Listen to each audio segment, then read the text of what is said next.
Mee amma gaa injifannoo amma dhufe kana bifa adda addaatu wal saamutu jira. Injifannoon kun kan kootii kan jedhu jira. Akka Dr. Maraaraatti injifannoon kun kan eenyuti? Lammata inni guddaan atakaaroon kun yoo itti fufe yookiin lollis haa ta'u yookiin wal gaarreffannaan yoo itti fufe eenyutu mo'ata? Eenyu miidhama? Inni duraa injifannoon akka nuti ilaallutti dubbii wanti yoo ta'e enyutu qabsoo kana maal eessaantinii gahee waa tokko ta'e hunda caalaa jechuudha. Hunda caalaa dhiiga ofiitiin taankii fuuldura dhaabbate, xiyyitii fuuldura dhaabbate, mootummaa kanas akka ta'utti raase, nus warra hidhaa mana hidhaa turre mana hidhaatii kan yaase, Dr. Abiyyi fa'aa Boolammaa fa'aa galma milikiin kan gahe, booda udufaa Dr. Biraawun Naggaafaa warra ala jiranis kan biyyatti akka galan godhe siyaasa biyya kana kan jijjiire olaantummaadhaan qeerroo Oromooti. Warri kaanis qabsoo biyya kanaa keessatti dargaggoon Gondoris eessaas qooda fudhate. Biyyi kunis akka sabaatti qooda fudhateera. Garuu baalaansii kana eenyutu jijjiire mootummaa kana otoo hin jaalanne wanti kana keessa kan seensise akkana ilaalcha kootti humna qeerroo Oromooti. Humni qeerroon Oromoo kun immoo eessaa dhufe yoo itti karaa koo jechuu kooti. Hundurra keessatti qooda fudhatee waan wal loksun hin jiru qooda fudhateera. Tokkoffaa qeerroo isa jedhamu kana calqaba eessaa dhufe attamitti dhufe hoo jedhame aboo shaneedhaaf wanti kennuu hin dandeessa. Tokko isaaniidha, tokko kan gumaacha godhe.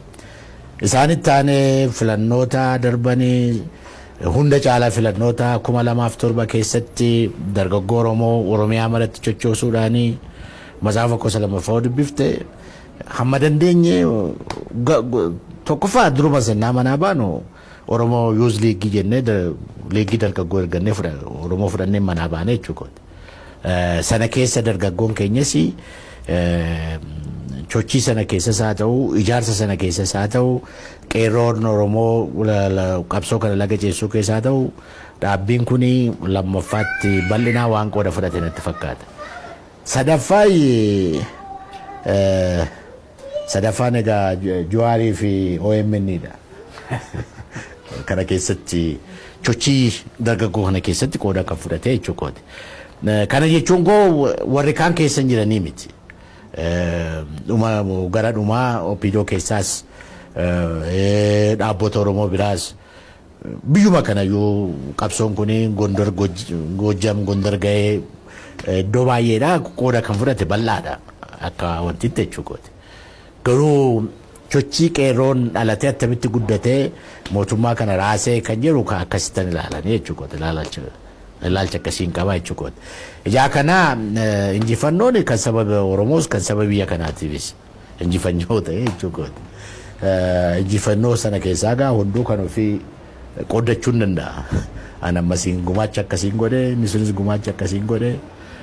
Hoobbolaa taate lola guddaan qabu. Anatu caalaa fana caalaa jechuudha. Gara diinummaatti innaa deemte qeerroon kan eenyutu dhufa. Isaadha. Garuu hoo wanti kun duubatti deebi'e ni jette. Amma jarri kun lamaan yoo wal lolanii lola kana yookiin atakaaroo kana isaa jennu wal gaarreffachuu isaa jennu lola isaa jennu eenyutu injifata? Eenyuun injifannaan injifannoo kana gubbaa karaa lama sadii ilaaluu hin dandeessa. Tokko qawwee eenyutu humna qaba wette inni si deebisuu hin danda'a. Injifannoon har'a yeroodhaaf injifattuu fi injifannoon immoo boru. Boruuf iftaaniif ta'uu danda'us immoo garagara. Amma dargiin hunda keenya okkaamsee ture injifate. Mee duraa Ihaapaa qorsii godhatee mee soommisaa godhatee icaatfaa warra kaan wazlii godha jedhan immoo hirbaata godhatee booda warra Eertiraa fi warra Tigree kanatti tafee jechuudha. Injifannoo yeroo fi yeroodhaaf ta'uudhaaf immoo fi yeroo guddaa fudhatuuf tokko bitee jechuudha. Tokko sana lammaffaa qawweedhaan inni dubbiin qawwee kun otoo akka Oromootti jechuu kooti. Injifannoo argannaadhaan otoo jalalachuu deemuu dhiisanii bahee sanatti fakkaatan. Maaliif injifannoon qawween argamu kuni boruuf iftaan kana keessa saba bal'aatu gaaga'a. Dhiigni ijoollee Oromoo waan ta'uufis waan hin taaneefis gannamuu hin danda'a. Keessa dabarreedha jechuu kooti kanaaf waggaa baay'eedhaaf. Sana dhuma gubbaatti waan feewwati balleessite haati kee du'a kee reeffa kennaa laaltu akka haadhaatti itti dhaga'ama. Warri du'an kuni aboo keessaa isaa du'anii, opiidoo keessaa isaa du'anii, eessaa isaa du'anii haadha Oromootu dhalee, abbaa Oromootu dhalchee ilma Oromooti jechuudha. Kana keessaa reeffa laalee namni gammadu baay'ee miti jechuudha. Mo'uun sunis isuma haadha manaa kee maal godheen moo'adhe ho'ette malee sana bira darbee baay'ee deemee waan lafa chochoosu natti fakkaatu. Eenyu yoomee kana keessa jechuudha. Kanas ta'u sana garuu hamma danda'anitti qawwee gara qawweetti fiiguu otoo hin taane gara tamma jettu injifannoo jettu kanatti otoo hin taane akka sabni Oromoo akka sabaatti injifatu. Sabni biyya kanaas akka biyya kanaatti akka injifatu.